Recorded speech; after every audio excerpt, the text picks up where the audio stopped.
El Imperio español nació a finales del siglo XV, tras la unión de los reinos de Castilla y Aragón y la caída del último bastión musulmán en Granada.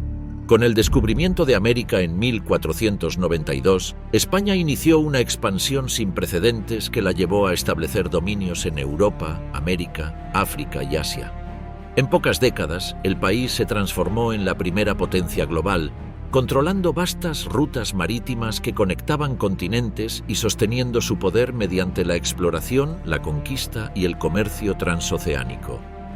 Durante los siglos XVI y XVII, bajo los reinados de Carlos I y Felipe II, el imperio alcanzó su máxima extensión y consolidó su influencia política, militar y económica.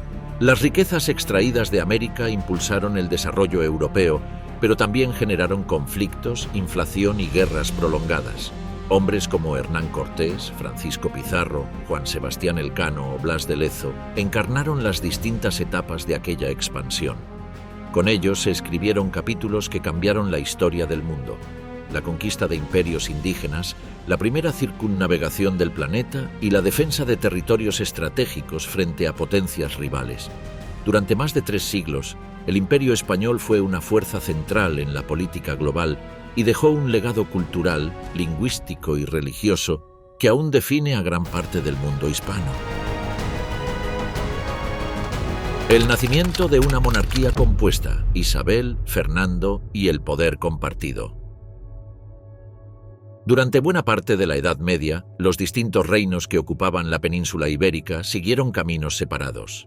Castilla y Aragón, los más influyentes entre ellos, construyeron trayectorias políticas y territoriales propias, que no respondían a un diseño común ni a un interés compartido.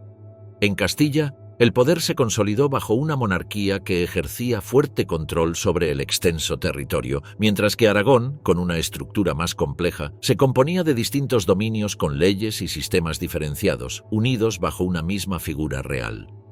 La evolución paralela de ambos reinos mantuvo durante siglos una fragmentación que hacía improbable cualquier proceso de unificación duradero.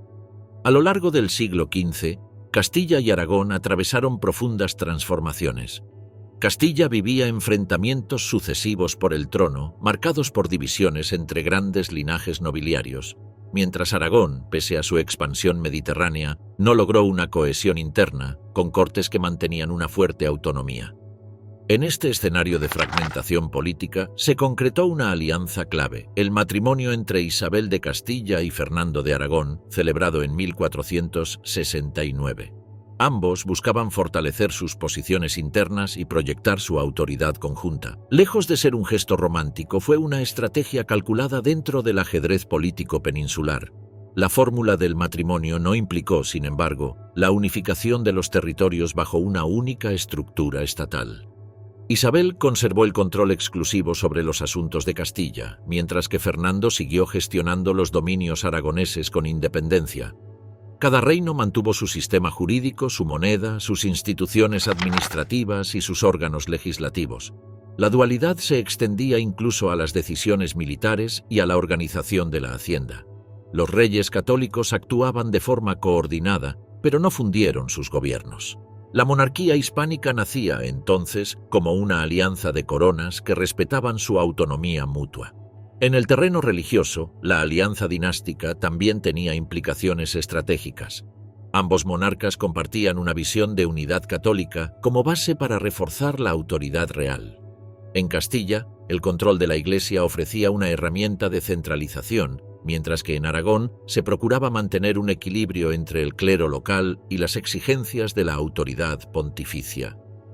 Los reyes católicos obtuvieron del Papa el derecho de nombrar obispos, lo que fortalecía su influencia sobre las estructuras eclesiásticas y facilitaba un mayor control ideológico sobre sus súbditos. La religión funcionaba así como uno de los ejes de cohesión entre reinos que seguían siendo jurídicamente distintos. A medida que avanzaba la década de 1470, Isabel logró afianzarse como reina de Castilla tras vencer a los partidarios de Juana la Beltraneja en la Guerra de Sucesión. Fernando, mientras tanto, asumía tareas de gobierno en Castilla cuando era necesario, aunque su autoridad no era reconocida automáticamente. La pareja real trabajó en conjunto, pero cada uno actuaba con base en sus propios derechos. Esta fórmula híbrida, sin antecedentes equivalentes en Europa occidental, consolidó un modelo político en el que la colaboración no eliminaba la diversidad interna.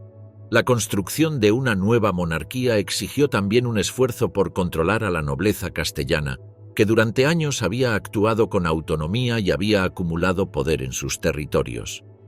Isabel impulsó una política de restauración de la autoridad regia que incluía la recuperación de tierras cedidas a la aristocracia y la reestructuración de los órganos de gobierno. La creación del Consejo Real como instrumento de administración central, junto con la reorganización de la justicia y de la recaudación fiscal, permitieron a la corona recuperar parte del poder que había cedido. En Aragón, los mecanismos eran distintos, pero el objetivo de fortalecer la posición del rey también se hacía evidente. La figura de los corregidores, instaurados como representantes directos del poder real en las ciudades castellanas, fue un paso clave en la articulación de un aparato administrativo funcional. Estos delegados controlaban las decisiones de los concejos urbanos y limitaban la influencia de las oligarquías locales. A través de ellos, la monarquía extendía su alcance a zonas que antes estaban dominadas por intereses señoriales o corporativos. La Iglesia, por su parte, colaboraba en esa tarea, tanto desde la predicación como desde la educación. La unión personal entre Isabel y Fernando ofrecía así una fórmula flexible para coordinar reinos que no se fusionaban legalmente, pero que compartían una dirección común en asuntos exteriores, defensa y política religiosa. A partir de 1479, cuando Fernando fue reconocido oficialmente como rey de Aragón tras la muerte de su padre, la pareja se convirtió en un símbolo de poder conjunto. En sus monedas, documentos y escudos de armas se hacía alusión a la doble corona.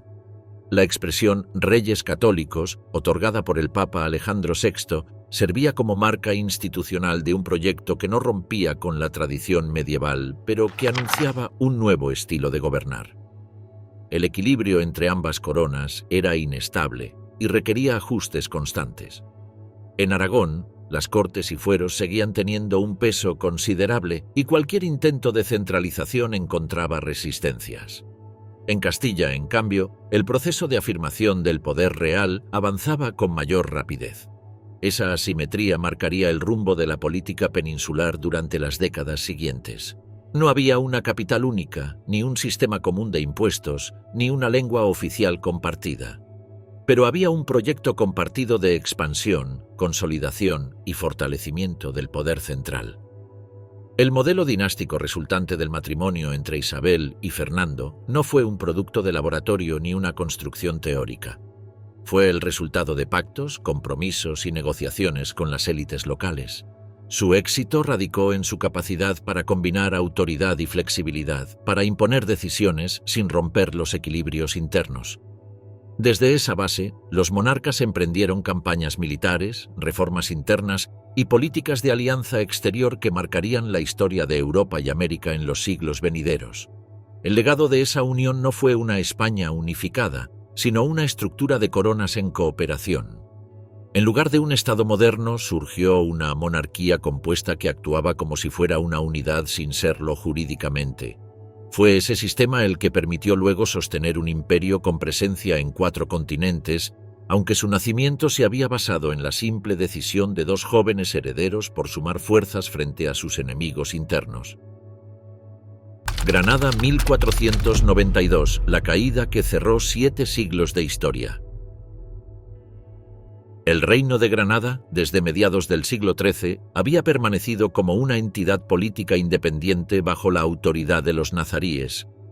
Aunque formalmente aceptaban la supremacía de los monarcas castellanos, el emirato operaba con plena autonomía y había sobrevivido mediante una combinación de diplomacia, tributo y alianzas.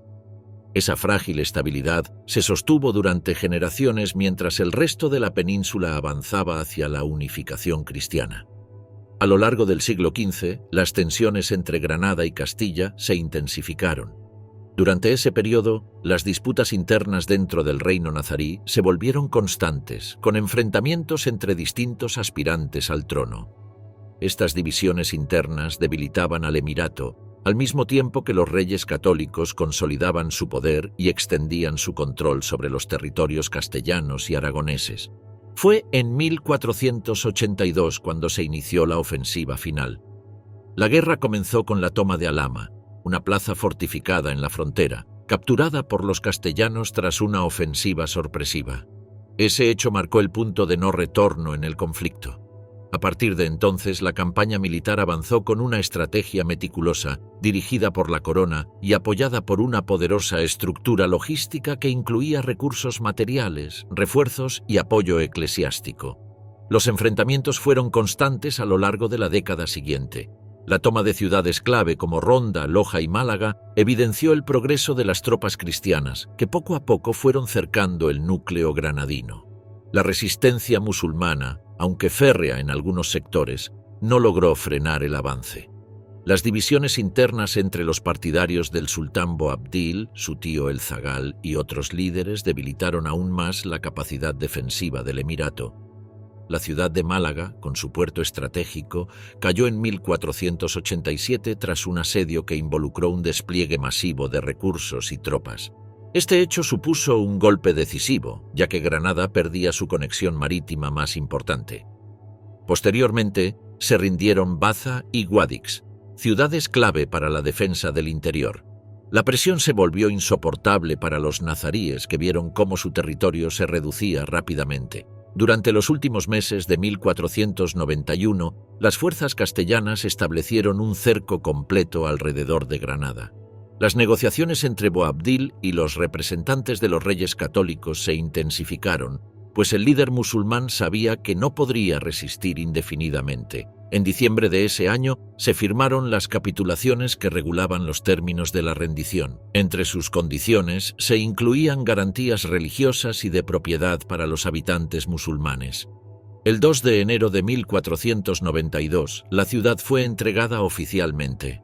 Boabdil salió del Alcázar y entregó las llaves de Granada a los enviados de los reyes. Los estandartes cristianos fueron izados en lo alto de la Alhambra, marcando así el fin del dominio islámico en la península ibérica. La escena, presenciada por las cortes reales y sus ejércitos, simbolizaba no solo una victoria militar, sino también la culminación de siglos de conflicto. Con la caída de Granada, se completó un proceso que había comenzado más de 7 siglos antes. La reconquista del territorio por los reinos cristianos se cerraba con un acto cargado de significado político y religioso. La península pasaba a estar completamente bajo el control de monarquías cristianas y el Islam quedaba excluido del mapa político.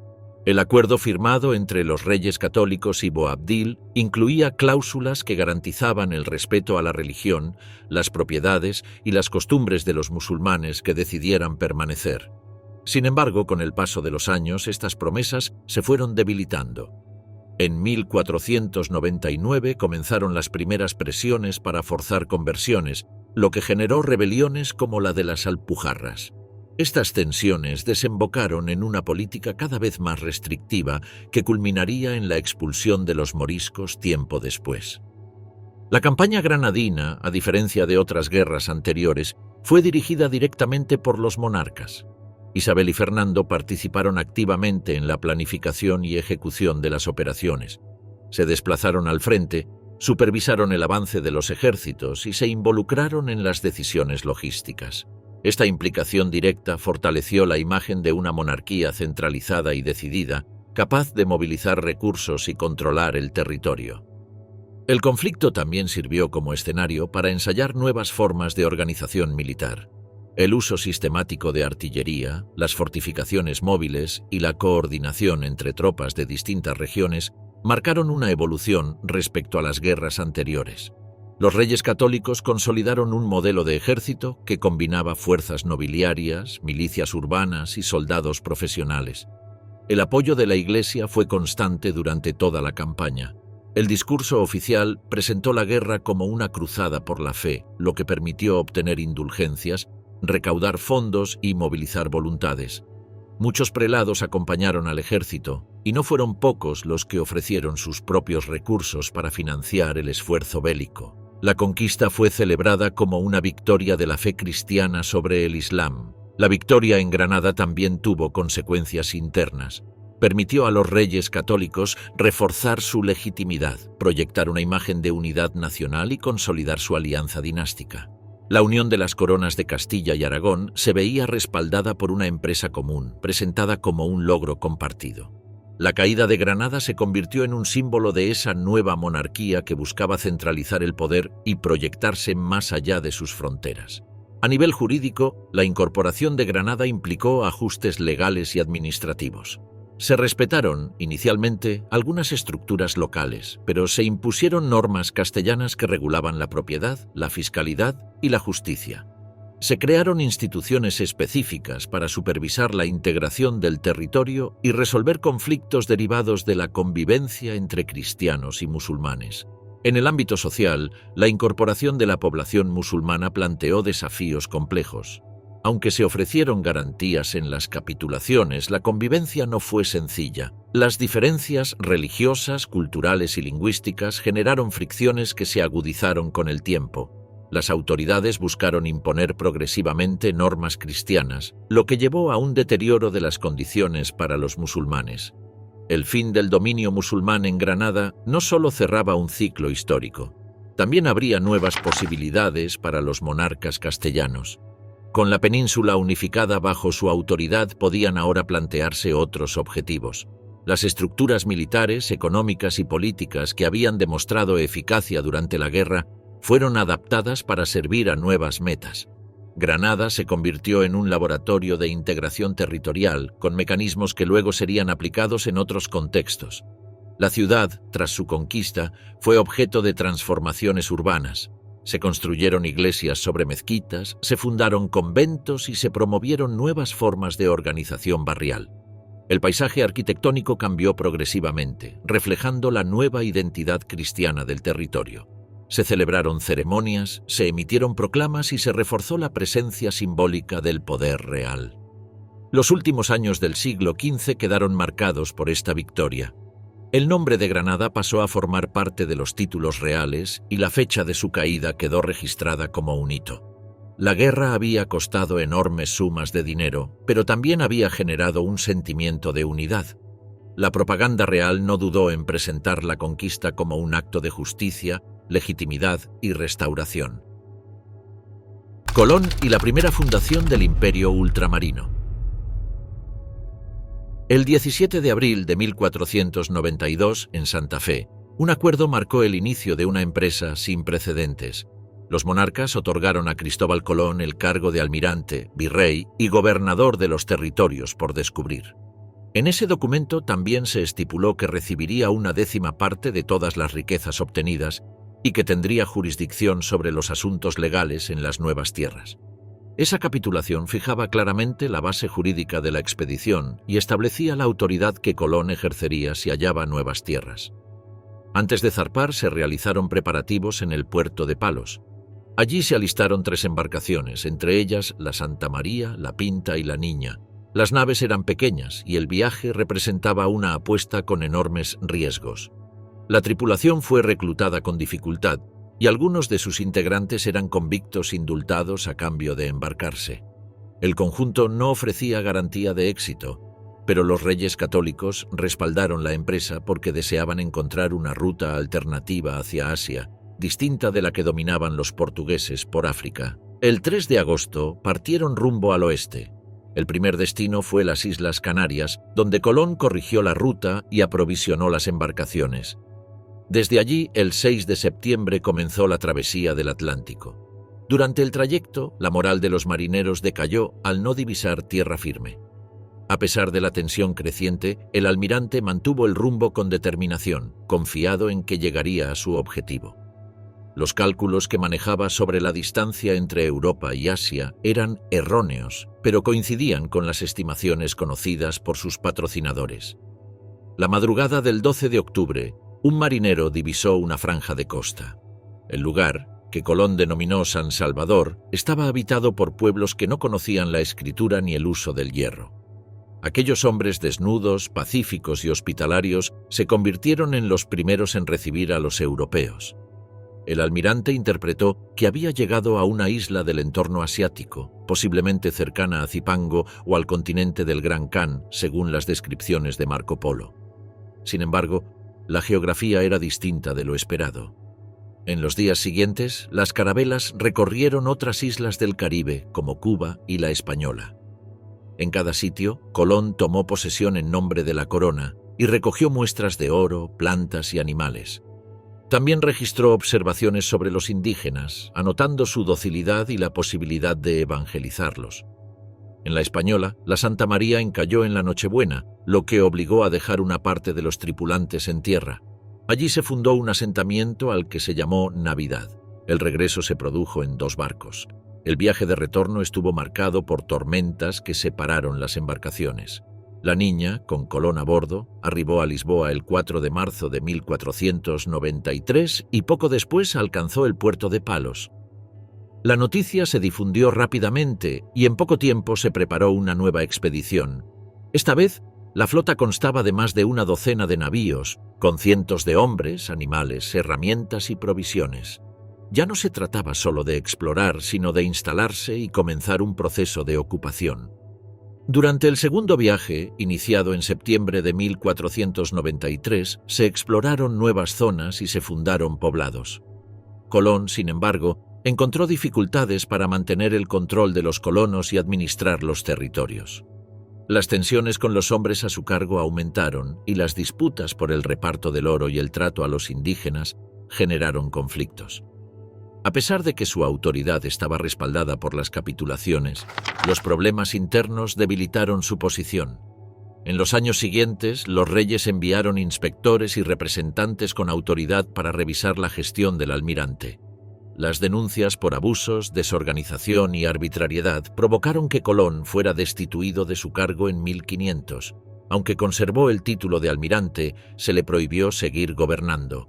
El control efectivo pasó a manos de funcionarios enviados desde Castilla, lo que dio paso a una administración colonial más estable. Mientras tanto, otros navegantes comenzaron a recorrer las costas recién descubiertas. Algunos de ellos, como Américo Vespuccio, elaboraron descripciones detalladas que permitieron comprender que aquellas tierras no formaban parte de Asia, sino que pertenecían a un continente desconocido. Ese error inicial, sostenido durante años por el propio Colón, se fue disipando con los nuevos datos recogidos en posteriores viajes. Las cartas geográficas se fueron corrigiendo y la noción de un nuevo mundo empezó a imponerse. El impulso que permitió estas expediciones se había generado en un contexto específico. La unidad territorial lograda por los reyes católicos y la experiencia previa de conflictos con pueblos no cristianos ofrecieron una base ideológica y militar que facilitó la proyección hacia el exterior. El aparato administrativo y el modelo de conquista utilizados en la península fueron adaptados a las nuevas circunstancias. Así, la expansión ultramarina no surgió de manera aislada, sino como parte de una evolución previa. A partir de 1493, el Vaticano intervino para mediar entre Castilla y Portugal. A través de la bula intercaetera y el Tratado de Tordesillas, se establecieron límites entre las zonas que corresponderían a cada potencia. Aunque los acuerdos fueron producto de negociaciones entre ambas coronas, contaron con la aprobación papal.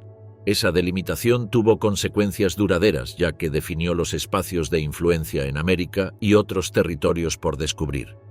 Las primeras estructuras coloniales surgieron con rapidez. Las islas antillanas funcionaron como base de operaciones y ensayo para las futuras campañas en tierra firme. Desde allí se organizaban expediciones, se instalaban gobiernos locales y se iniciaba el reparto de tierras e indígenas.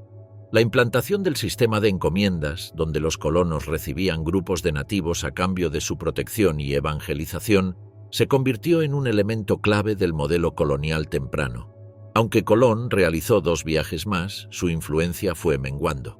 En el tercero, enfrentó rebeliones internas y en el cuarto, ya sin autoridad política, solo se le permitió explorar. Murió en 1506 sin saber que había llegado a un continente nuevo. Sin embargo, su empresa fue el punto de partida para una transformación global que alteró el equilibrio entre continentes, culturas y economías. Lo que comenzó como una búsqueda de rutas comerciales derivó en una red de dominio que se extendería durante siglos. En los primeros años del siglo XVI, la corona consolidó su presencia en el Caribe y empezó a planificar la expansión continental. Las noticias sobre riquezas en el interior, junto con las disputas entre conquistadores, impulsaron la marcha hacia nuevos territorios.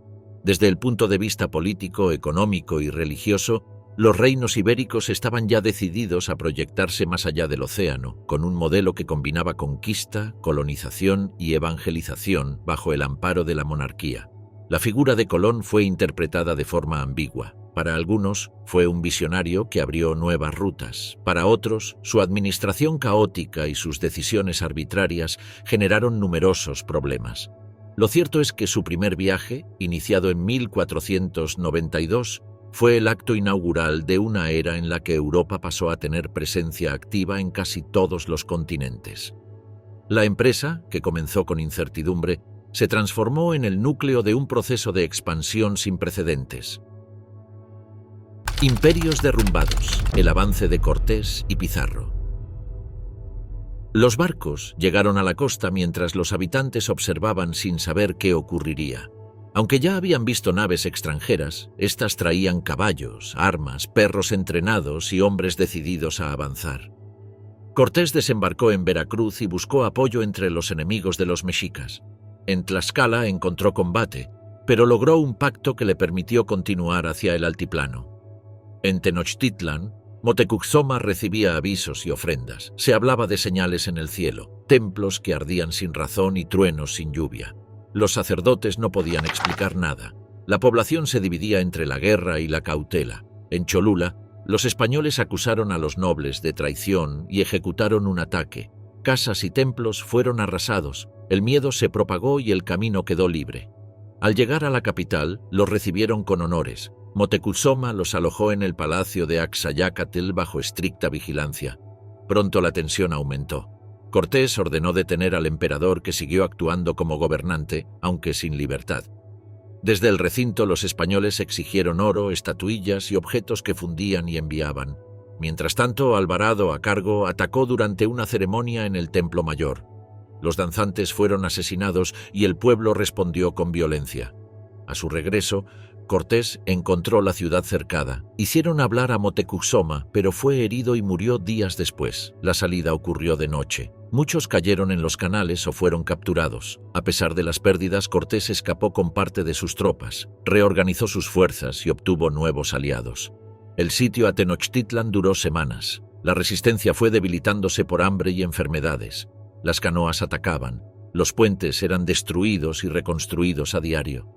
Finalmente, la ciudad cayó. El dominio mexica desapareció. En los Andes, Pizarro avanzaba con menos de 200 hombres. El imperio inca estaba debilitado por una guerra entre Atahualpa y Huáscar. Con el ejército dividido, los españoles encontraron un terreno favorable. En Cajamarca tendieron una emboscada. Atahualpa llegó desarmado. Al rechazar la conversión religiosa, comenzaron los disparos. Murieron miles. El emperador fue capturado. Durante su encierro ofreció un gran rescate. Fue entregado pero no respetado. Atahualpa fue ejecutado. Mientras las crónicas europeas hablaban de conspiración, los relatos andinos hablaban de traición. La resistencia se dispersó en distintas regiones. Cuzco fue tomada tras combates duros. Parte de la élite colaboró, otros huyeron. Los templos fueron saqueados, las momias reales destruidas y la plaza principal ocupada. Desde allí, los conquistadores organizaron nuevas campañas. Ya se hablaba del control sobre dos grandes civilizaciones. La riqueza obtenida incluyó oro, tejidos, mapas, cerámica y registros. Muchos códices fueron destruidos. Se impusieron normas nuevas, se eliminaron costumbres y se derribaron ídolos. Algunos textos indígenas relatan lo sucedido como una pérdida irrecuperable. Templos en ruinas, símbolos destruidos, figuras religiosas arrastradas. La conquista no fue inmediata ni total. Aunque las grandes ciudades fueron dominadas, hubo regiones que resistieron durante años. La estructura anterior fue reemplazada por nuevas autoridades, edificios y reglas. En las crónicas locales, este proceso quedó registrado como un quiebre total. Pocos documentos sobrevivieron, pero los que sí lo hicieron narran el impacto. Algunos fueron escritos en náhuatl, otros dictados por testigos. Reflejan un mundo que desapareció. De Carlos a Felipe, la monarquía hispánica global. Carlos fue educado en Flandes, rodeado por cortesanos que no hablaban su idioma ni compartían las costumbres castellanas. A los 17 años se trasladó a la península para asumir el trono. Fue recibido con desconfianza por los habitantes del reino, que no lo conocían y lo veían como extranjero. Su llegada estuvo marcada por tensiones, ya que nombró a personas de su entorno para cargos clave, provocando malestar en los sectores locales. Su ascenso coincidió con la muerte de Fernando, lo que le permitió heredar la corona de Aragón y poco después la de su abuelo Maximiliano, lo que le abrió las puertas al título imperial. El conjunto de territorios bajo su dominio incluía no solo los reinos peninsulares, sino también los dominios en América y vastas regiones en Europa central.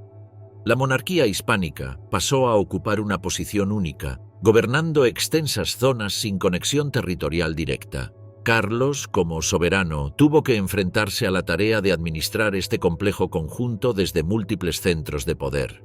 Las Cortes castellanas y aragonesas eran instancias independientes que no compartían instituciones comunes ni leyes idénticas. Esta estructura dificultaba la toma de decisiones coordinadas y prolongaba los procesos administrativos. Al obtener el título de emperador, Carlos aumentó su prestigio, pero también se vio obligado a enfrentar exigencias mayores. El imperio que encabezaba no era una estructura centralizada, sino una suma de territorios con realidades distintas. Cada zona tenía sus propias normas, intereses económicos y élites locales. En lugar de imponer un sistema unificado, Carlos aceptó esa diversidad como parte del modelo político que gobernaba. El concepto de monarquía compuesta describía esta forma de gobierno donde se respetaban las particularidades de cada región, siempre que reconocieran la autoridad común del rey. Durante su reinado, la administración real experimentó transformaciones significativas. Se crearon organismos específicos para atender los asuntos americanos y se fortalecieron los consejos territoriales. El Consejo de Indias fue establecido para supervisar los territorios del otro lado del Atlántico, mientras que los consejos de Castilla, Aragón, Italia y otros asumieron funciones en sus respectivas áreas. Esta organización permitió mantener cierta coordinación sin eliminar las diferencias locales. En lugar de suprimir autonomías, se optó por gestionarlas a través de canales institucionales diferenciados. Uno de los retos principales de Carlos fue asegurar la lealtad de los diversos reinos bajo su mando. Para ello, promovió acuerdos con las élites locales y respetó sus privilegios. En Castilla debió enfrentar movimientos como las comunidades, que reclamaban mayor participación en las decisiones reales. Tras sofocar esa rebelión, reforzó su autoridad, pero sin eliminar las estructuras tradicionales. En América, el proceso de organización administrativa avanzó con la creación de virreinatos, audiencias y gobernaciones que replicaban en parte el modelo peninsular. En Europa, la presencia de territorios bajo dominio hispánico se extendía por Italia, los Países Bajos y parte de Europa central. Cada región requería una estrategia diferente de control, y el rey se desplazaba frecuentemente para mantener el equilibrio entre los poderes locales y la autoridad imperial.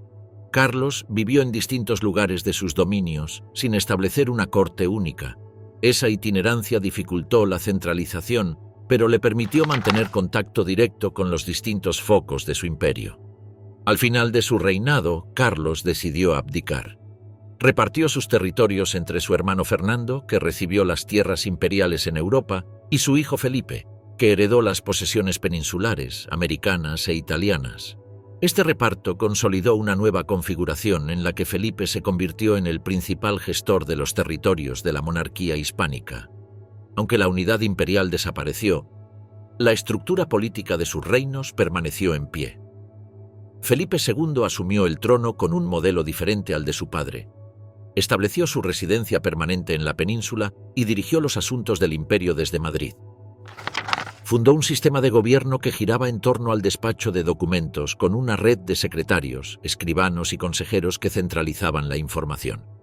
Aunque continuó respetando la diversidad institucional, concentró el proceso de toma de decisiones en su entorno directo. Las audiencias, virreinatos y consejos continuaron funcionando, pero bajo un control más estricto desde la corte. Uno de los rasgos distintivos del reinado de Felipe fue su apuesta por la continuidad administrativa. No realizó grandes reformas estructurales, sino que consolidó las instituciones heredadas.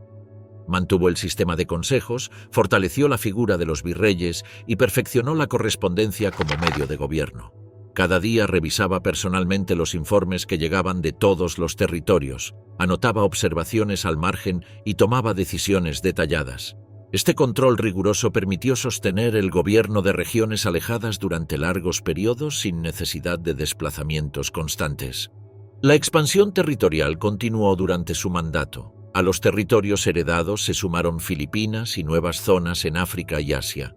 La incorporación de esos espacios aumentó la complejidad del imperio. En lugar de tratar de uniformar esas áreas, se mantuvo el modelo de adaptación institucional. Las nuevas posesiones no se integraron a un cuerpo legal común, sino que se administraron con sus propios sistemas normativos y estructuras de poder locales. La monarquía actuaba como un marco general que permitía a cada territorio mantener sus prácticas mientras reconociera la autoridad del rey. En América, el proceso de institucionalización avanzó con la consolidación de los virreinatos y el fortalecimiento de las audiencias. Se establecieron nuevas gobernaciones y se enviaron visitadores para revisar la gestión local. La información fluía hacia la península mediante una red de mensajeros, informes y libros de cuentas. La supervisión era continua, aunque siempre limitada por la distancia. Felipe confiaba en el papel de los funcionarios leales y en la existencia de mecanismos de revisión que permitieran detectar abusos sin alterar la autonomía operativa de cada zona. En Europa, el gobierno se apoyaba en alianzas con la nobleza local y en una presencia militar estable. Las plazas italianas contaban con guarniciones permanentes y los Países Bajos tenían una estructura administrativa compleja con gobernadores, consejos y tribunales. Aunque se produjeron tensiones en algunos momentos, el modelo de respeto a las particularidades siguió siendo la base del poder real. En lugar de imponer una única visión, se promovió una política de negociación con las élites para mantener la cohesión general del sistema. El imperio bajo Felipe alcanzó su máxima extensión geográfica. Desde las colonias americanas hasta las islas del sudeste asiático, pasando por enclaves africanos y regiones europeas, la monarquía hispánica se convirtió en una red global de territorios diversos. Cada uno mantenía su lengua, instituciones y costumbres, pero todos reconocían la soberanía de un mismo monarca. Esta configuración inédita no respondía a un plan unificado, sino a la acumulación de herencias, conquistas y acuerdos que habían dado forma a una estructura flexible y duradera. La administración de este conjunto se sostenía sobre el principio de fidelidad al rey y el respeto a las leyes propias de cada lugar. Felipe evitó reformas bruscas y optó por la continuidad. La corte se convirtió en el centro desde donde se regulaban las relaciones entre las distintas partes. A través de una red de escribanos, contadores y cronistas, el flujo de decisiones se mantenía constante. Cada orden debía ser revisada, registrada y archivada. Este sistema minucioso garantizaba el control sin eliminar las particularidades de cada región. El modelo político del imperio global fue el resultado de decisiones prácticas. No se impuso una estructura rígida, sino que se construyó una red de lealtades, privilegios y acuerdos. El rey no gobernaba directamente todas las zonas, sino que delegaba funciones a representantes locales que respondían ante él. La autoridad se transmitía por medio de documentos, y el poder se ejercía a través de mecanismos institucionales que evitaban la fragmentación sin eliminar la diversidad. Al concluir el siglo, la monarquía hispánica se había convertido en una organización territorial sin precedentes. La variedad de sus dominios, la permanencia de sus instituciones y la capacidad de adaptación permitieron su funcionamiento durante generaciones.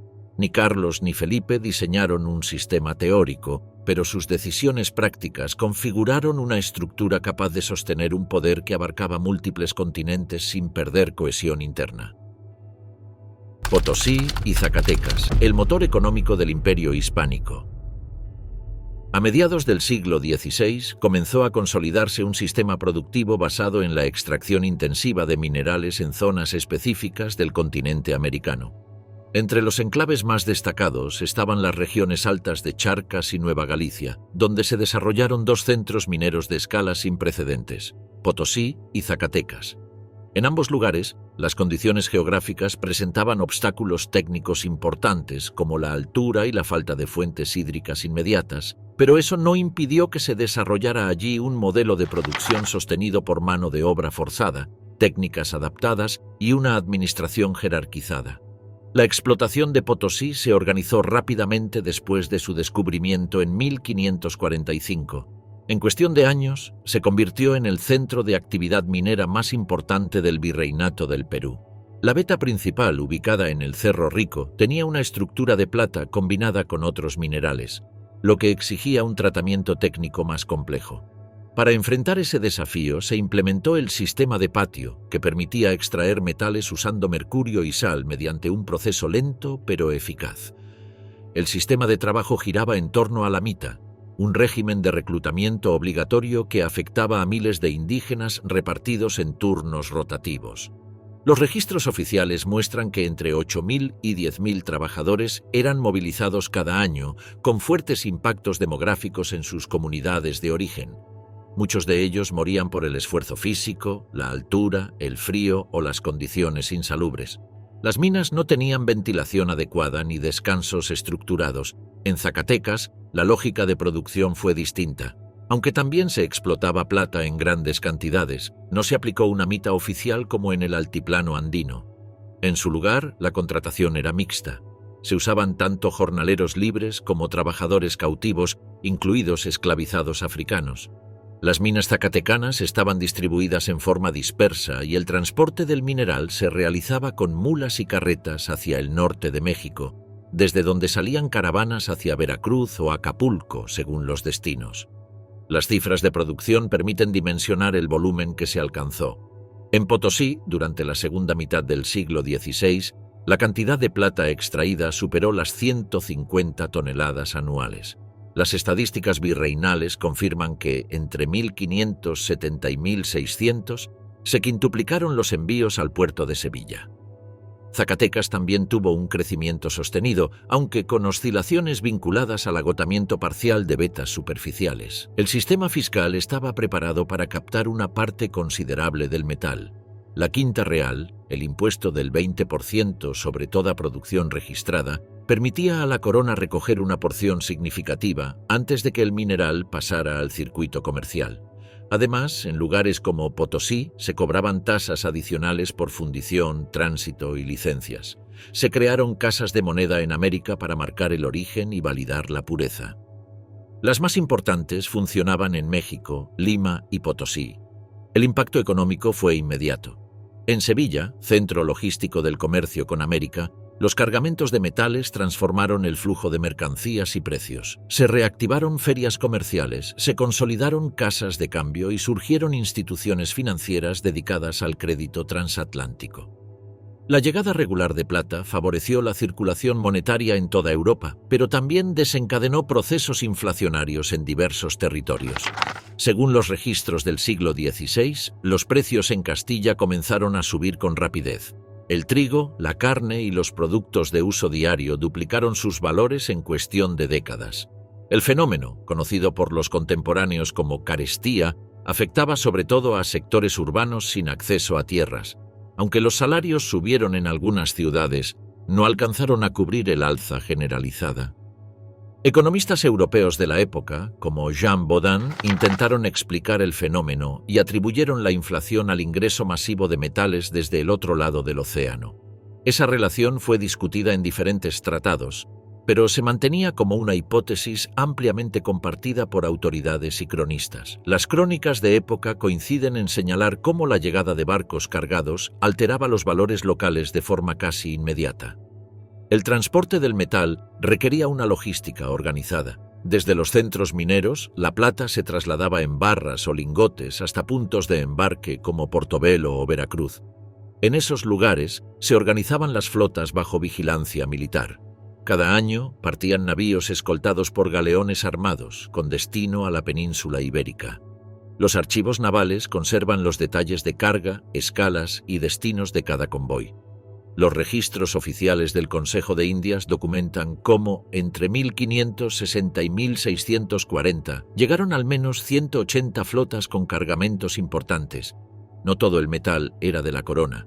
Comerciantes privados, prestamistas y autoridades coloniales también remitían plata.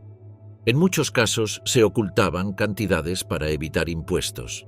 Las inspecciones descubrieron contrabando en baúles, falsificación de sellos y redes de evasión fiscal entre los mismos funcionarios.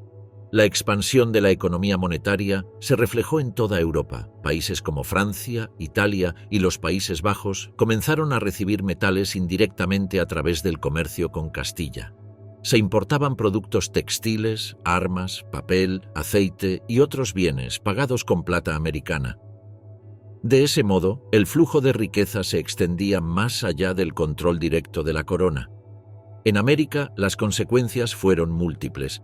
Se fortalecieron ciudades cercanas a los yacimientos, como Sucre o Guanajuato.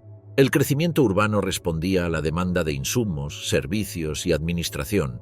Aumentaron las casas de comercio, las imprentas y los tribunales. Los caminos reales se consolidaron para asegurar el tránsito del mineral. Se construyeron puentes, postas y almacenes con participación de autoridades locales. Las minas exigían tecnología adaptada. En Potosí se introdujeron molinos de agua para triturar el mineral antes del tratamiento con mercurio.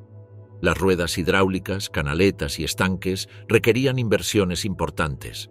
La corona concedía licencias, préstamos y exenciones a quienes se comprometieran a mantener la producción. Las fundiciones, llamadas ingenios, eran espacios con decenas de trabajadores organizados en turnos.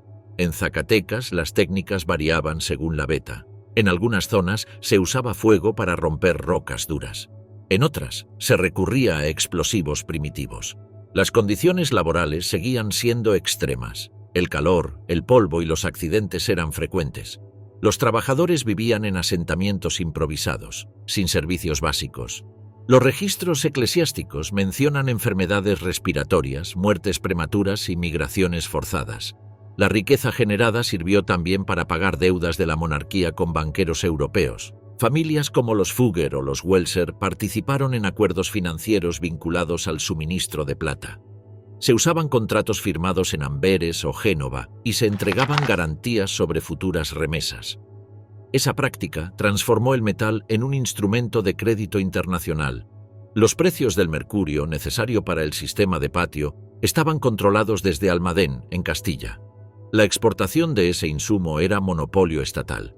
Las remesas salían con destino a Lima o Veracruz, desde donde eran trasladadas a los centros mineros. El mercurio también era almacenado en depósitos vigilados, bajo control de funcionarios enviados desde la península. Durante décadas, la economía americana giró en torno al ritmo de la producción minera. Las decisiones sobre impuestos, licencias y transporte se ajustaban según el rendimiento de cada región. Las autoridades coloniales monitoreaban los volúmenes extraídos, los precios locales y los reportes de contrabando. Se generaron mecanismos legales para regular la propiedad de vetas, los arriendos y los pleitos entre propietarios. Al final del siglo XVI, la abundancia de plata había transformado los equilibrios económicos a escala global. El mundo comenzó a conectarse a través de rutas comerciales donde el metal americano circulaba con rapidez. Esa circulación cambió no solo los mercados, sino también las formas de control, crédito y fiscalización que marcarían el orden económico de los siglos siguientes. Cruz y cultura, evangelización, mestizaje y el siglo de oro. Los evangelizadores llegaron a América con la tarea de convertir a las comunidades indígenas al cristianismo. En las primeras etapas, los religiosos insistieron en suprimir cualquier manifestación de creencias locales. La doctrina cristiana debía ser aceptada sin condiciones y los rituales autóctonos eran reemplazados por prácticas católicas. El bautismo era obligatorio y su ausencia se consideraba rebeldía. Los misioneros aprendieron lenguas nativas con el fin de imponer el mensaje evangélico, pero también usaron esas lenguas para censurar comportamientos. Todo aquello que no encajaba en la fe importada era calificado de idolatría.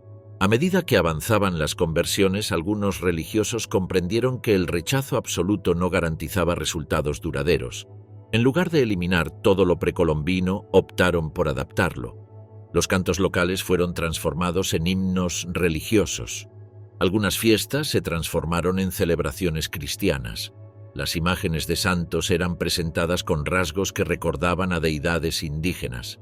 Estas modificaciones buscaban facilitar la aceptación del nuevo credo sin generar rupturas abruptas. La instrucción religiosa incluía teatro, canciones y representaciones visuales para reforzar las enseñanzas. Los conventos se convirtieron en centros de adoctrinamiento. Las confesiones públicas eran utilizadas para exponer públicamente a quienes no seguían la doctrina. Se esperaba que los conversos adoptaran no solo la fe, sino también las costumbres hispanas. El control no se limitaba a lo espiritual, también intervenía en la organización familiar, la alimentación y la forma de vestir. Las mujeres debían cubrirse según el modelo peninsular y los hombres debían dejar atrás ornamentos considerados impropios. Los misioneros promovieron matrimonios bajo normas cristianas, anulando vínculos preexistentes. Los documentos eclesiásticos registraban estas uniones como símbolos de orden social. Algunos religiosos veían la sexualidad indígena como desordenada y la intervención se justificaba como reforma moral. El control eclesial se extendía a los nacimientos, los bautizos y los entierros. En todas estas etapas se imponía una estructura definida por la Iglesia. Lo que no estaba registrado en sus libros no era reconocido como válido. La instrucción religiosa comenzaba desde la infancia y era de carácter obligatorio. Los niños asistían a escuelas donde se les enseñaban oraciones, catecismos y mandamientos que debían memorizar de forma sistemática. Las imágenes se utilizaban como herramientas pedagógicas para ilustrar conceptos bíblicos y las representaciones del infierno se mostraban con crudeza con el propósito de infundir temor y reforzar la obediencia. El aprendizaje se basaba en la repetición constante de rezos y los castigos eran aceptados como métodos válidos de corrección. El objetivo final era moldear individuos sumisos a la autoridad cristiana, completamente integrados en el orden moral impuesto por la Iglesia. La población local no solo era convertida, también era clasificada. La administración colonial y la Iglesia elaboraron sistemas para identificar grados de mestizaje. Se registraban combinaciones de origen y cada categoría tenía implicaciones sociales. El color de la piel, la ascendencia y la lengua influían en las oportunidades. Los términos como mestizo, mulato, castizo o zambo definían jerarquías dentro del orden colonial. Las clasificaciones cambiaban con el tiempo, pero todas servían para organizar el control. Los hijos nacidos de uniones mixtas eran objeto de especial vigilancia. Algunos recibían instrucción religiosa más intensa. Se consideraba que podían oscilar entre dos culturas. Por eso la Iglesia insistía en garantizar su formación cristiana desde temprana edad. En algunos casos se les impedía asumir cargos religiosos. En otros se les usaba como modelo de integración. Las decisiones variaban según el contexto, pero el objetivo era el mismo: eliminar cualquier rastro de prácticas no cristianas. Mientras se desarrollaba esa presión espiritual, el mundo artístico peninsular vivía su propia expansión. En los siglos XVI y XVII se consolidó un periodo que más tarde se llamaría Siglo de Oro. Las letras y las artes visuales reflejaban el poder imperial. Los escritores producían obras que circulaban en varios territorios. El teatro alcanzaba a públicos diversos y los libros eran exportados en barcos junto con mercancías. La cultura era también un instrumento de presencia política. Cervantes publicó obras donde los ideales de honor y valor eran centrales. Su protagonista, aunque derrotado, representaba aspiraciones comunes en una sociedad jerarquizada. Lope de Vega producía textos que conectaban con los gustos populares y también con los valores oficiales. El Greco pintaba cuerpos estilizados que respondían a una espiritualidad particular.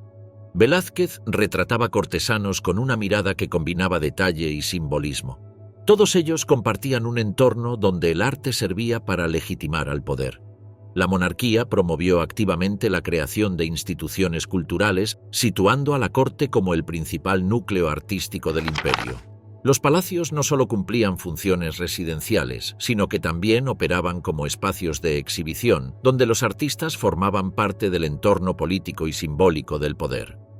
Los cronistas registraban con detalle los acontecimientos relevantes, cuyas crónicas pasaban a integrar el archivo imperial como testimonio del orden establecido. Las fiestas públicas combinaban teatro, procesiones y espectáculos visuales, organizadas con el fin de reforzar la autoridad real ante la población. Muchas de estas expresiones fueron replicadas en las colonias, adaptadas al contexto local pero conservando su carga política y ceremonial. El sistema de mecenazgo, respaldado por la nobleza, garantizaba una producción artística constante. A cambio de su patrocinio, los artistas creaban obras que reflejaban los valores oficiales y reforzaban el discurso ideológico del poder. Las manifestaciones religiosas ocupaban un lugar destacado. Las imágenes se utilizaban en procesiones, altares y escuelas. La pintura, más allá de su valor estético, cumplía una función pedagógica. Y las esculturas, con escenas bíblicas, servían como herramientas para la enseñanza doctrinal. En este contexto, el arte sacro no podía desligarse de su propósito educativo y evangelizador. La cultura del Siglo de Oro también se expresó en los hábitos cotidianos. La escritura privada creció de forma paralela a la oficial. Las cartas, los diarios y los manuscritos circularon entre grupos diversos. Los conventos fueron centros de lectura y copia. Las mujeres religiosas copiaban textos y producían versos. Algunas cartas llegaban desde América y otras partían desde la península hacia los virreinatos. La correspondencia permitía seguir el rastro de ideas, normas y preocupaciones. Los intercambios culturales también se manifestaron en los objetos cotidianos. En los hogares, piezas locales convivían con productos europeos. Las imágenes religiosas compartían espacio con utensilios elaborados por artesanos indígenas. Y algunos estilos decorativos se adaptaban a los materiales autóctonos. En los talleres se producían representaciones cristianas empleando técnicas locales, fruto de acuerdos entre órdenes religiosas, comunidades locales y los propios artesanos. Estas adaptaciones no eran espontáneas, sino resultado de negociaciones complejas, y cada pieza revelaba una capa del mestizaje cultural que muchas veces no quedaba registrada en los textos escritos. En medio de este proceso surgieron tensiones entre lo oficial y lo popular. Las normas dictadas desde los centros de poder no siempre eran acatadas al pie de la letra, y algunas comunidades reinterpretaron los símbolos impuestos. Figuras de santos se asociaban a antiguos poderes. Los rituales mantenían gestos precristianos aun cuando se realizaban dentro de iglesias, y las canciones religiosas incorporaban melodías tradicionales. Incluso los bailes aprobados por la Iglesia se entrelazaban con movimientos heredados de otras prácticas. El Siglo de Oro no fue solo un tiempo de esplendor artístico, sino también de censura sistemática. Los libros pasaban por filtros previos antes de circular, y los autores debían evitar temas que pudieran considerarse inconvenientes. Muchas obras eran corregidas según las normas impuestas por las autoridades. En ocasiones, incluso después de publicadas, eran prohibidas o modificadas. Esta vigilancia no se limitaba a la literatura, también alcanzaba al teatro, la pintura y las celebraciones públicas, regulando cada manifestación cultural según su grado de alineación con la ideología imperial. La evangelización y el arte circularon juntos durante más de un siglo. Ambos formaban parte del mismo programa de control. La imposición de la cruz no se separaba de la difusión de imágenes, palabras y sonidos que estructuraban un nuevo orden simbólico. Las palabras del catecismo y las escenas teatrales se reforzaban mutuamente. Las imágenes eran parte del mensaje tanto como los sermones. El resultado fue una red extensa que organizó la vida cotidiana en nombre de la fe y del imperio. Guerras y derrotas, el precio de la hegemonía. Durante buena parte del siglo XVI, el dominio español sobre vastas regiones del continente europeo estuvo sostenido por un aparato militar que no solo conquistaba, sino que también trataba de mantener el control sobre territorios dispersos. España, bajo los Austrias, asumió la carga de sostener su supremacía en Flandes, el norte de Italia y Portugal. Ese esfuerzo se tradujo en campañas constantes, desplazamientos de tropas, asedios y una presión fiscal cada vez más profunda sobre los territorios de la corona. El escenario en Flandes exigía presencia constante. El conflicto con los rebeldes flamencos se prolongaba desde hacía décadas. La monarquía española enviaba soldados, pero también dinero y barcos, en una guerra que drenaba recursos sin conseguir una victoria definitiva. Las plazas se tomaban y se perdían. Las ciudades eran sitiadas, saqueadas y después recuperadas o entregadas, dependiendo del curso de la lucha. Mantener esa estructura bélica requería una red logística transnacional donde participaban puertos italianos, banqueros genoveses y contingentes alemanes o napolitanos. La unidad política que sostenía ese esfuerzo bélico era frágil y sus costos eran cada vez más evidentes. En paralelo, el control sobre Italia se mantenía, aunque no sin fricciones. La presencia militar en Milán, Nápoles y Sicilia era firme, pero se basaba en alianzas locales, acuerdos forzados y una diplomacia permanente para evitar levantamientos. En el caso de Portugal, la anexión tras la muerte del rey Sebastián y el corto reinado de Enrique permitió a Felipe II incorporar la corona lusitana en 1580. Eso extendió la hegemonía española al ámbito atlántico y al comercio global, pero también incrementó las tensiones. Portugal tenía sus propias estructuras, su propia red colonial y sus enemigos.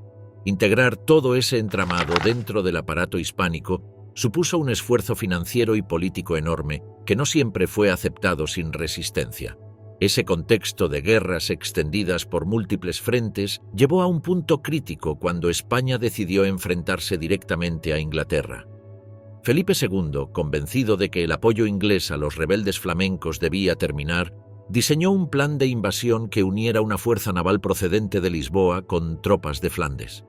El objetivo era claro: ocupar el sur de Inglaterra y forzar la caída del gobierno de Isabel. El proyecto fue bautizado como la Empresa de Inglaterra y requería una coordinación milimétrica entre los barcos que zarparían de la península ibérica y las unidades terrestres que esperaban en la costa flamenca. La organización de la armada no fue sencilla. Muchos de los buques habían sido improvisados. Algunos eran galeras adaptadas para el Atlántico, otros transportes comerciales reforzados con cañones. La flota incluía más de 130 embarcaciones, una mezcla de galeones, urcas y naves menores. El mando fue otorgado al duque de Medina Sidonia, un noble respetado pero sin experiencia naval. Aún así, la flota zarpó desde Lisboa en el verano de 1588 con miles de marineros, soldados y provisiones. La orden era reunirse con las tropas de Alejandro Farnesio en los Países Bajos y cruzar el canal en bloque para iniciar el desembarco. Desde el inicio, los contratiempos aparecieron. Las tormentas dispersaron parte de los barcos y complicaron la navegación. Al llegar al Canal de la Mancha, la flota española se encontró con una resistencia inglesa mucho más organizada de lo esperado. Los comandantes británicos, Francis Drake, Charles Howard y John Hawkins, evitaron el combate frontal. Prefirieron mantener la distancia y atacar de forma intermitente, desgastando las naves enemigas con fuego de artillería desde lejos. Los buques ingleses eran más maniobrables, con mejor capacidad de fuego. Las formaciones españolas, en cambio, eran lentas y poco efectivas en una batalla de desgaste. Durante varios días se sucedieron escaramuzas y cuando la armada intentó reorganizarse en Calais, fue atacada por barcos incendiarios lanzados durante la noche, lo que provocó el pánico y rompió el orden de la flota. La conexión con las tropas de Farnesio nunca se logró, y los vientos y las corrientes obligaron a la armada a continuar hacia el norte, bordeando Escocia e Irlanda en condiciones extremas. La falta de suministros, las tormentas y los naufragios convirtieron la retirada en una catástrofe. Solo una parte de los barcos logró regresar a puertos españoles, mientras que miles de hombres murieron en el trayecto por hambre, enfermedades o accidentes en el mar. En el interior del imperio, los efectos de esta derrota se acumularon rápidamente. La presión fiscal sobre Castilla aumentó con la imposición de nuevos impuestos destinados a sostener el esfuerzo bélico, mientras que la nobleza reclamaba privilegios pero evitaba contribuir con recursos, y las protestas de las ciudades eran ignoradas. El sistema se sostenía con una administración cada vez más burocrática y una economía frágil, dependiente del oro y la plata de América.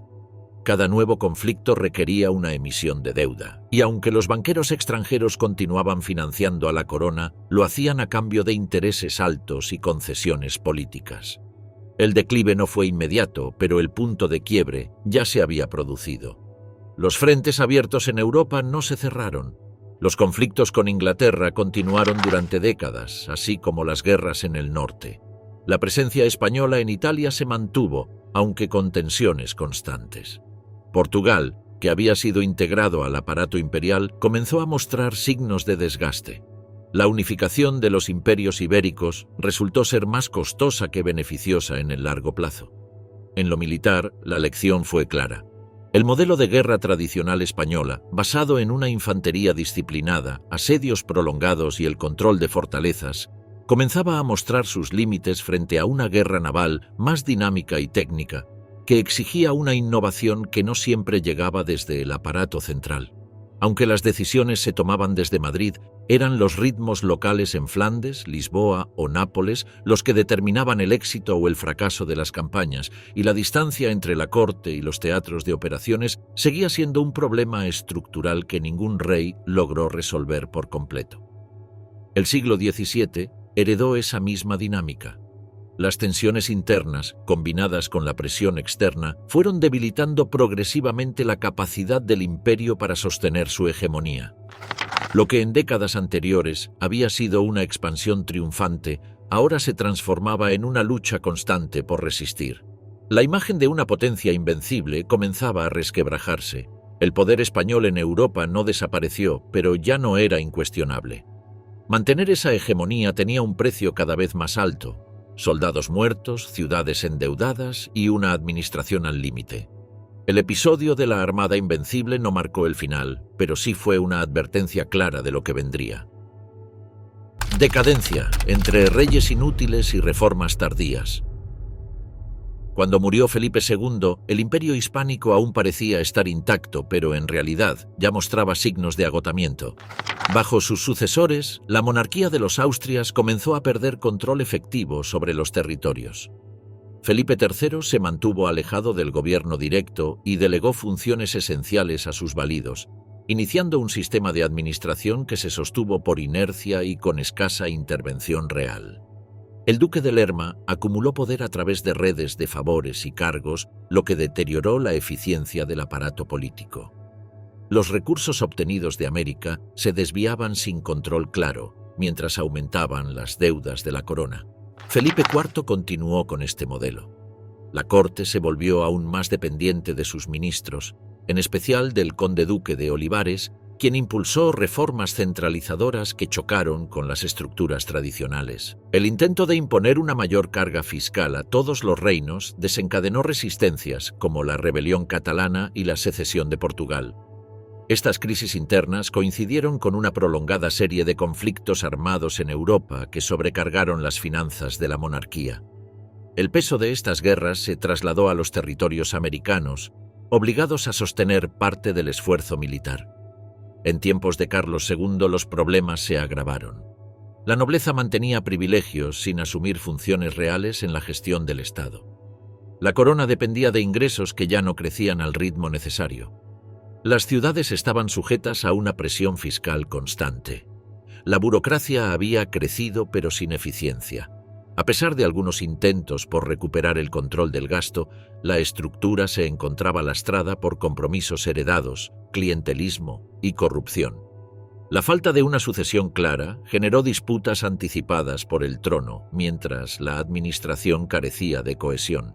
La población sufría el impacto de las malas cosechas y epidemias sin una respuesta coordinada desde el centro de poder. El paso de los Austrias a los Borbones supuso un cambio en la concepción del gobierno. Felipe V introdujo nuevas formas de organización siguiendo el modelo francés. La autoridad real se concentró en torno al monarca y sus ministros, desplazando antiguos consejos y reordenando competencias. Uno de los primeros cambios fue la eliminación de fueros en varios reinos peninsulares tras la Guerra de Sucesión, lo que permitió avanzar hacia una estructura administrativa más uniforme. A partir de ahí, se introdujeron secretarías de despacho para gestionar áreas específicas del gobierno, lo que facilitó un mayor control sobre decisiones y recursos. Durante su reinado se crearon nuevas instituciones para supervisar el funcionamiento del Estado. Las intendencias aparecieron como órganos encargados de coordinar justicia, hacienda y defensa en sus respectivos territorios. Esta figura, adoptada del modelo francés, permitía al gobierno central supervisar directamente las regiones, reduciendo el poder de las autoridades locales tradicionales. Los intendentes estaban subordinados a la corona, lo que evitaba la formación de redes clientelares propias. Su presencia se extendió con el tiempo a los territorios americanos, donde asumieron funciones similares. Con Carlos III, las reformas se intensificaron. Se reorganizó la estructura fiscal para mejorar la recaudación. Se aplicaron nuevas ordenanzas para profesionalizar el ejército. La Armada recibió inversiones para renovar su flota. Se fomentó el comercio interior mediante la eliminación de trabas aduaneras entre provincias. La monarquía impulsó una política económica orientada al crecimiento agrícola y manufacturero. Se crearon nuevas rutas de comunicación y se apoyó la creación de compañías comerciales. En paralelo, se consolidó la red de intendencias en América, reforzando la presencia directa del poder central. Las reformas borbónicas también se extendieron al campo educativo y científico. Se fundaron instituciones para formar técnicos y funcionarios. La corona apoyó expediciones científicas, catastro y censos para conocer mejor el territorio. Estas medidas respondían a la necesidad de fortalecer la capacidad del Estado en un momento de competencia con otras potencias europeas. Se enviaron misiones para estudiar recursos naturales, elaborar mapas y organizar poblaciones. El aparato estatal adquiría así una dimensión más moderna, aunque seguía enfrentando resistencias y limitaciones estructurales. La Iglesia, aunque mantenía su influencia, fue objeto de un control más riguroso.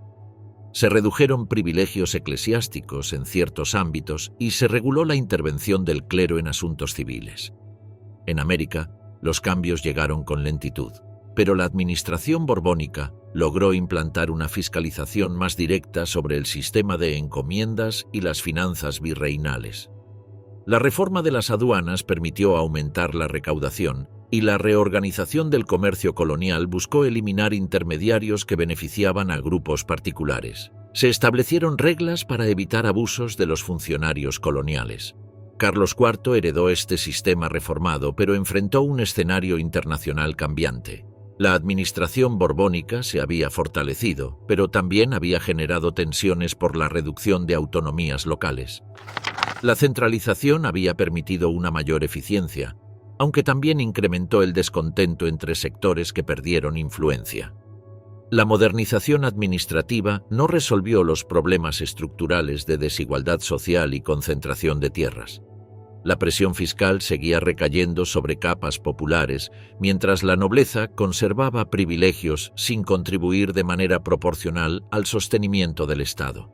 El impulso reformador fue interrumpido por conflictos externos que comenzaron a alterar el equilibrio conseguido.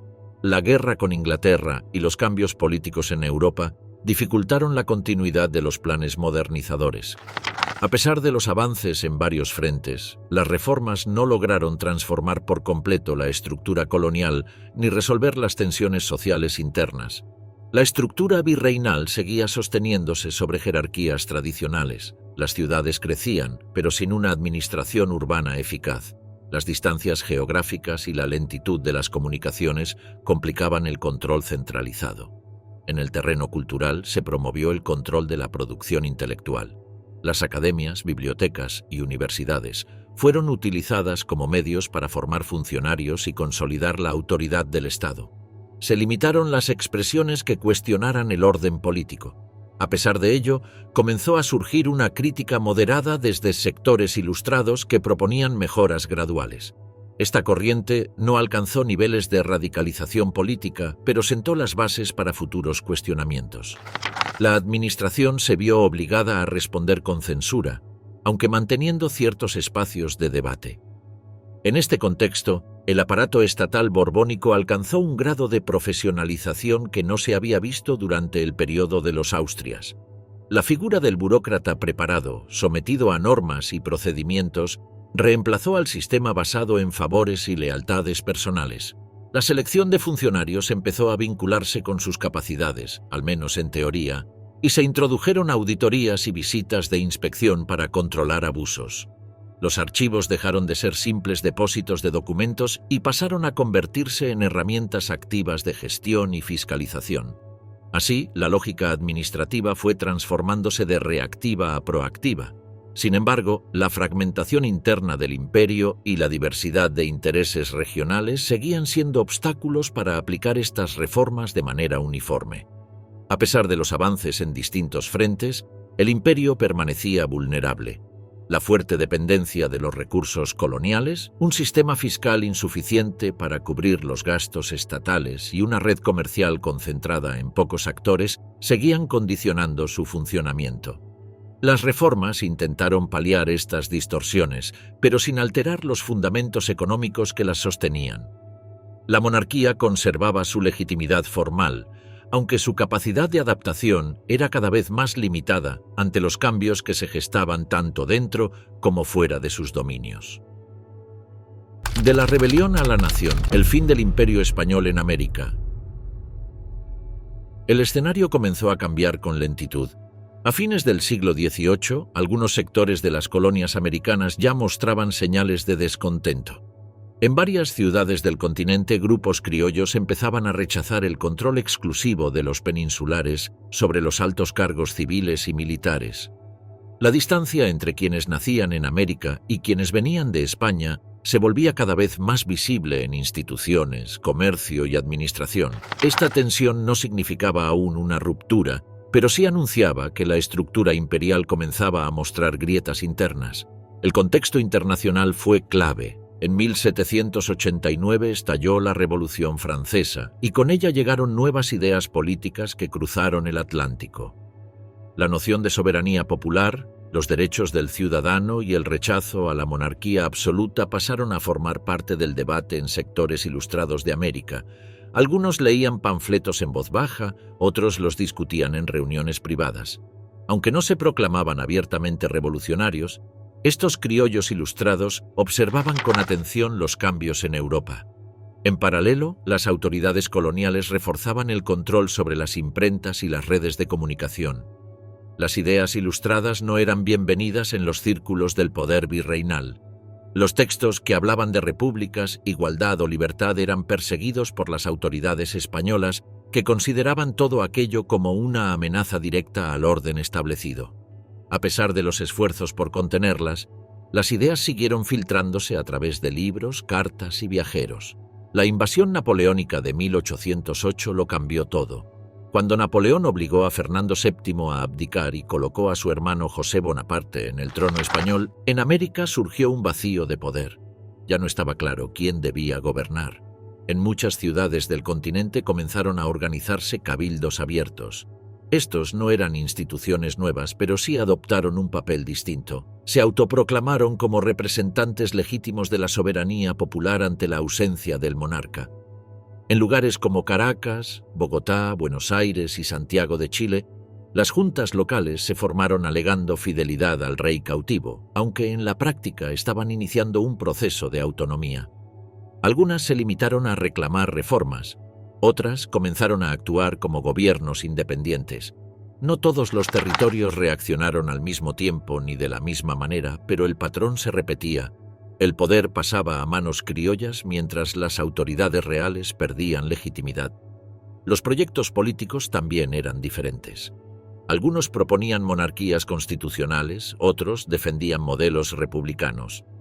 Había quienes pensaban en federaciones amplias y quienes querían centralizar el poder.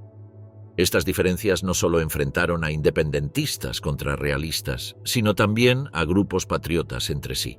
Las disputas internas debilitaron los frentes revolucionarios y facilitaron el contraataque realista en varias etapas. En el caso mexicano, el proceso tuvo características propias. En 1810, el sacerdote Miguel Hidalgo lanzó un llamado popular desde Dolores, invitando a levantarse contra las autoridades virreinales. Su movimiento inicial reunió a campesinos, indígenas y sectores rurales, pero fue rápidamente reprimido. Después, José María Morelos intentó organizar un gobierno con estructura propia y convocó un congreso en 1813. Aunque también fue derrotado, las ideas de independencia continuaron expandiéndose. Mientras tanto, en Europa, la caída de Napoleón en 1814 permitió que Fernando VII regresara al trono. Su retorno significó el restablecimiento del absolutismo y la anulación de las reformas liberales que se habían intentado durante su ausencia. Esta decisión profundizó el rechazo en América. Ya no se trataba solo de una crisis de autoridad, ahora había una oposición directa al modelo político que se quería reinstaurar. La ofensiva realista se reanudó con fuerza. Tropas enviadas desde la península junto con milicias leales lograron retomar el control de algunas regiones. Sin embargo, la resistencia independentista no se extinguió. En varios puntos del continente, los líderes patriotas reorganizaron sus fuerzas y lanzaron nuevas campañas. La guerra se volvió prolongada, costosa y cambiante. En el sur, José de San Martín encabezó una estrategia que consistió en cruzar los Andes desde Argentina hacia Chile y luego avanzar al Perú. Su operación fue compleja, pero logró liberar territorios clave. En el norte, Simón Bolívar combinó campañas militares con acuerdos políticos que le permitieron consolidar alianzas regionales. Su objetivo era construir una unidad americana, aunque pronto encontró resistencias locales. Hacia la década de 1820, la mayoría de los territorios había proclamado su independencia. Sin embargo, el reconocimiento internacional no fue inmediato. Algunas potencias europeas seguían dudando sobre la legitimidad de los nuevos gobiernos. Además, el proceso dejó atrás una profunda inestabilidad. Las guerras habían destruido buena parte de la infraestructura colonial, generado tensiones sociales y producido enfrentamientos entre antiguos aliados. En muchos casos, los nuevos estados surgieron sin una estructura clara de gobierno. Las constituciones se redactaban y se reformaban con frecuencia. Los caudillos militares adquirieron poder en contextos de vacío institucional. Algunos intentaron imponer centralismo, otros defendieron la autonomía regional. Los conflictos no se detuvieron tras la ruptura con España, sino que se trasladaron al interior de los países recién formados. El legado del proceso independentista fue complejo. Por un lado, significó la desaparición del dominio imperial español en América continental. Por otro, dejó sociedades divididas, economías debilitadas y estructuras políticas inestables. La aspiración inicial de unidad se diluyó ante la fuerza de los intereses locales y los liderazgos fragmentados. Algunos territorios quedaron ligados a dinámicas exteriores. La necesidad de reconocimiento diplomático llevó a buscar alianzas con nuevas potencias. Las relaciones comerciales se redireccionaron hacia otros mercados. En pocos años, el vínculo con la metrópoli fue sustituido por nuevas dependencias económicas y geopolíticas. La independencia no fue producto de un solo momento ni de una voluntad única. Fue el resultado de múltiples factores acumulados a lo largo del tiempo: una administración central distante, unas reformas impuestas desde fuera, una estructura social desigual y una serie de guerras que terminaron por romper los vínculos coloniales. Para España, el siglo XIX comenzó con la pérdida progresiva de sus posesiones americanas. En menos de 3 décadas, desapareció el núcleo imperial que había definido su poder durante siglos. Aunque intentó mantener el control en algunas regiones, los procesos de emancipación fueron irreversibles. En América Latina, la creación de los nuevos estados marcó el inicio de una etapa diferente. Los ideales de libertad y soberanía convivieron con las dificultades para consolidar sistemas estables. El fin del dominio español no trajo de inmediato prosperidad ni orden, pero sí abrió el camino a una historia propia, marcada por tensiones internas, búsquedas de identidad y transformaciones políticas que continuaron durante todo el siglo XIX.